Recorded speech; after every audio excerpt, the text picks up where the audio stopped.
नमस्कार, स्वागत है आपका हमारी कहानी में। देखो, मेरे पास मत आओ, मुझसे दूर रहो। मैंने क्या बिगाड़ा है तुम्हारा, तुम लोगों का। प्लीज़ मुझे जाने दो, प्लीज़, मैं तुम्हारे हाथ जोड़ती हूँ। मैं किसी से कुछ भी नहीं बताऊँगी, मुझे जाने दो। तूने हमें पागल समझ रखा है क्या, जो हम तुझे यहाँ से जाने दें, ताकि तूने जो यहाँ देखा है वो जाकर सबको बताएगी। उन 5 लड़कों में से एक लड़के ने कहा, इस लड़की का कुछ करना होगा, बहुत चिल्ला रही है। तू एक काम कर, इस लड़की पर नज़र रख, मैं बॉस को कॉल करके आता हूँ। दूसरे लड़के ने कहा, ठीक है, और वो लड़का वहाँ से चला गया। वो लड़की जो उस लड़कों को कब से समझा रही थी कि वो उसको जाने दें, वो वहाँ से, लेकिन उस लड़के ने उसकी एक नहीं सुनी। तभी उसी लड़की का ध्यान कांच के टुकड़ों पर गया, जो कि उस लड़के के पैर के बगल में ही था। फिया वही लड़की थी जो उन लड़कों के बीच फंसी थी, किसी भी तरह से उस कांच के टुकड़े को हासिल करना चाहती थी। फिया ने उस लड़के को कहा कि उसे पानी दो, प्यास लगी है, और वो लड़का जैसे पानी लेके फिया की तरफ बढ़ा, वैसे ही उसके सर पर एक जोर का झटका लगा और वो नीचे गिर गया। फिया वहाँ से भाग निकली, लेकिन वो वापस जाने का रास्ता भूल चुकी थी, क्योंकि चारों तरफ सिर्फ जंगल ही जंगल थे और अब वो इस जंगल में फंस चुकी थी। फिया को इस बात का बिल्कुल भी अंदाज़ा नहीं था कि उसकी लाइफ में बहुत बड़ी प्रॉब्लम आने वाली है। वो तो बस किसी भी तरह से उस जंगल से बाहर निकलना चाहती थी, क्योंकि वो जो जानती थी वो लोग बहुत खतरनाक हैं और वो लोग उसे जिंदा नहीं छोड़ेंगे।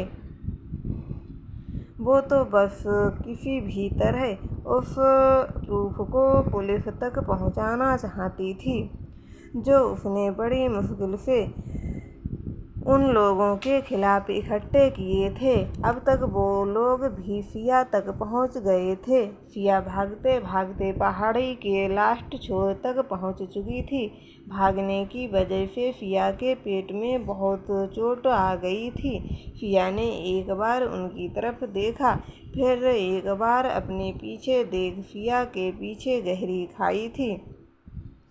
पहले तो कुल 5 लोग थे, लेकिन अब कुल 8 लोग थे। फिया तो अकेली थी और वो इस वक्त बहुत घायल थी, और ना ही उसमें इतनी हिम्मत थी कि वो उन लोगों से लड़ सकती थी।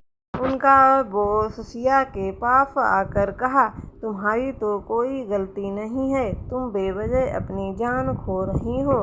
तुम्हारी बस इतनी सी गलती है कि तुमने वो सब होते हुए देख लिया। अब तुम ही बताओ, मैं तुम्हें जिंदा कैसे छोड़ दूँ।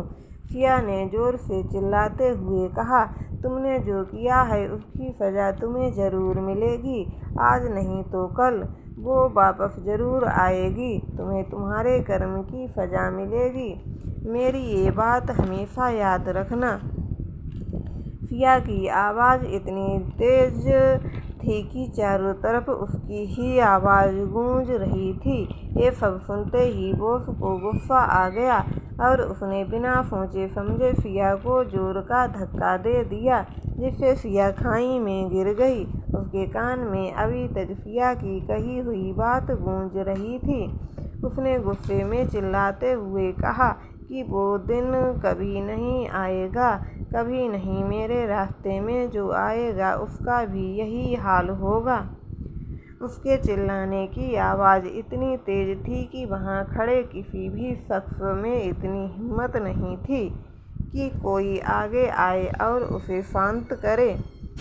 उसमें से एक लड़के ने कहा, बॉस, आपसे मिलने कोई आया है। उसने धीमी आवाज़ में कहा, ठीक है, जाओ यहाँ से। उसने चारों तरफ बार बार देखा और बोला कि कहानी अब यहीं ख़त्म होती है। मुंबई को सपनों का शहर कहा जाता है। यहाँ हर रोज़ किसी की किस्मत बनती है तो किसी के सपने टूटते हैं। मुंबई को सपनों की माया नगरी भी कहा जाता है, जो एक बाहर यहाँ आ गया वो इस माया नगरी की दुनिया में ही खो गया। इसी मुंबई शहर के गलियारे से एक करीब 25 साल की लड़की अपनी साइकिल से तेजी से जा रही थी। साइकिल चलाते हुए वो लड़की एक बड़े से बंगले के आगे रुकी। वो लड़की तुरंत अंदर की तरफ भागी। अंदर पहुंचते ही वो करीब 27 साल के लड़के से टकरा गई। लड़का करीब 6 फुट का था, गोरा चिट्टा और गठीला। उसने लड़की की तरफ देखा और एक गहरी सांस ली। लड़की ने लड़के की तरफ देखा और फिर कहा, कबीर। कबीर ने लड़की की तरफ देखा और कहा, काव्या, कहाँ भागी जा रही हो इतनी तेजी में? कितने बार समझाया है कि धीरे चला करो, काव्या ने हाँफते हुए कहा।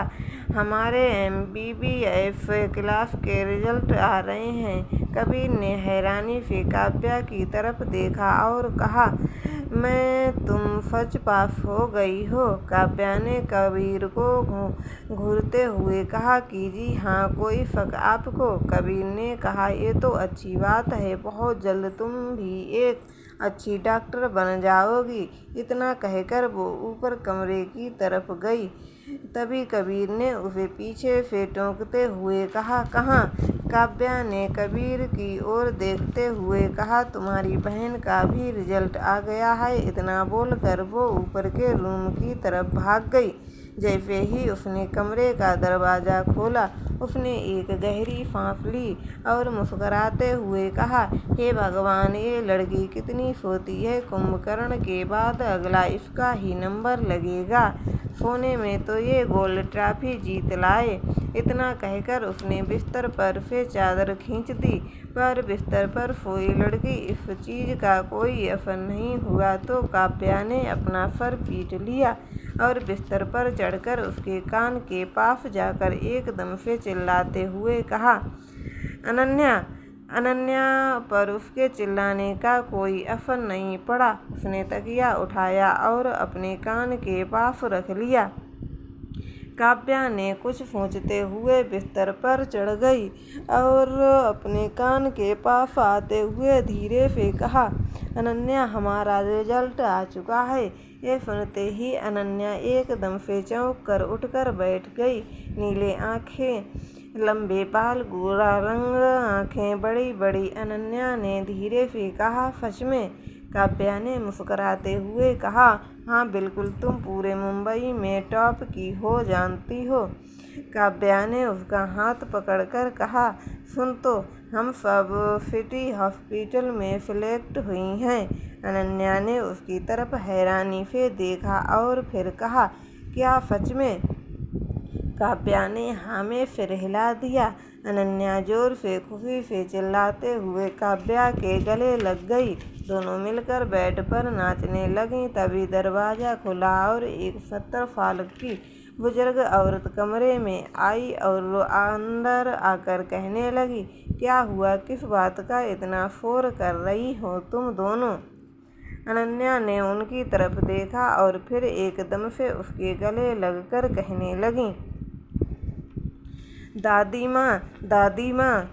दादी माँ ने अनन्या को गले से लगा लिया और फिर मुस्कुरा कर कहा, हाँ मेरी लाडो, क्या हुआ है?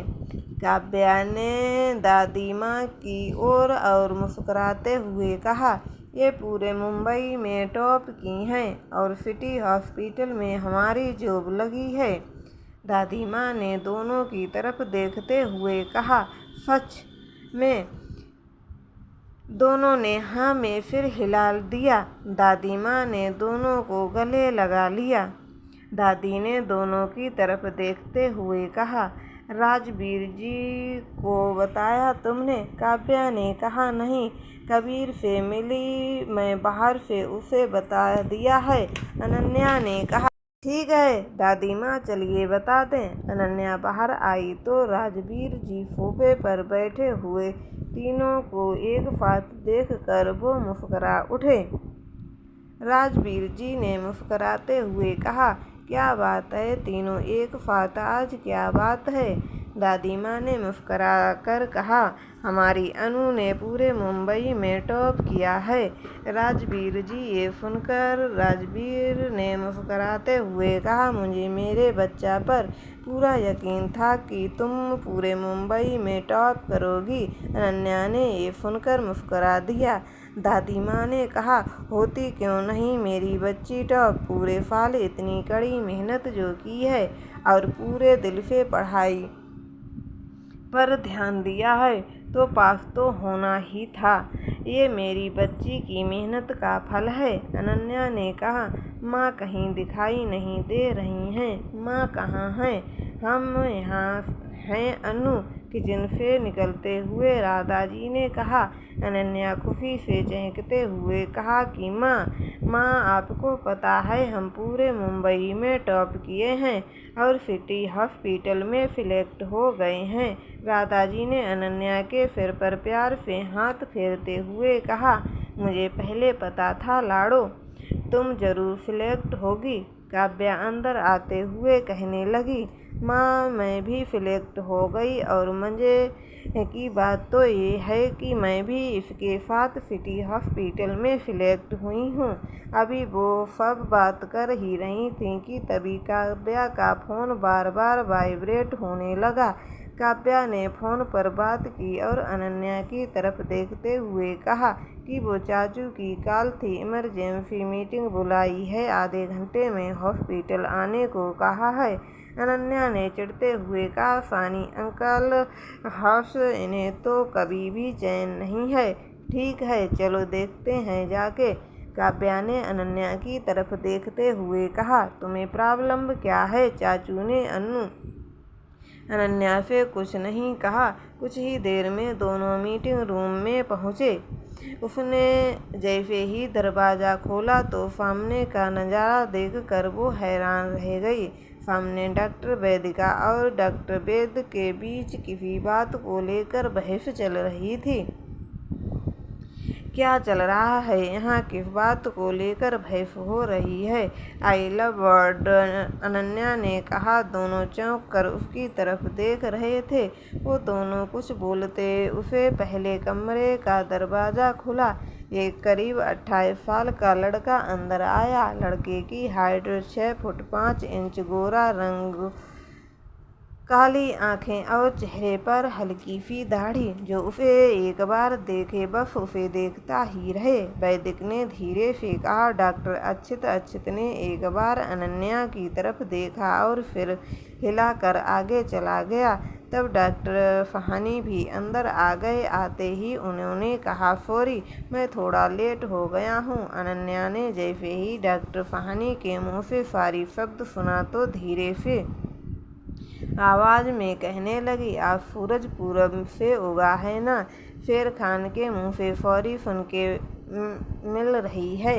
लगता है यार नाश्ते में कोई गलत चीज़ खा ली है, यकीन नहीं हो रहा है मुझे।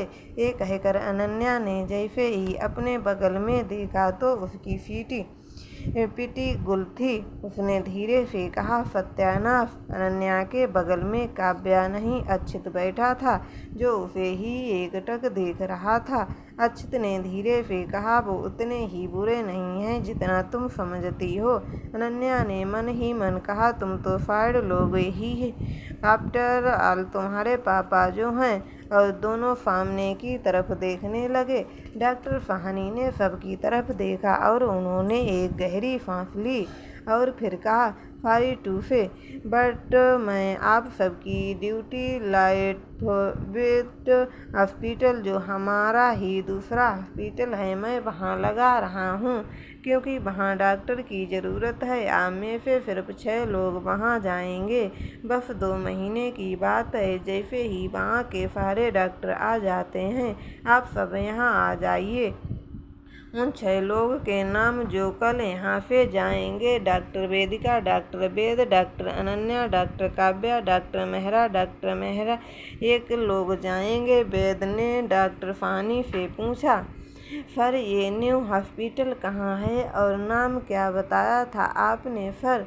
डॉक्टर फानी ने कहा, ये हॉस्पिटल यहाँ से 5 घंटे दूर शिवगढ़ में है।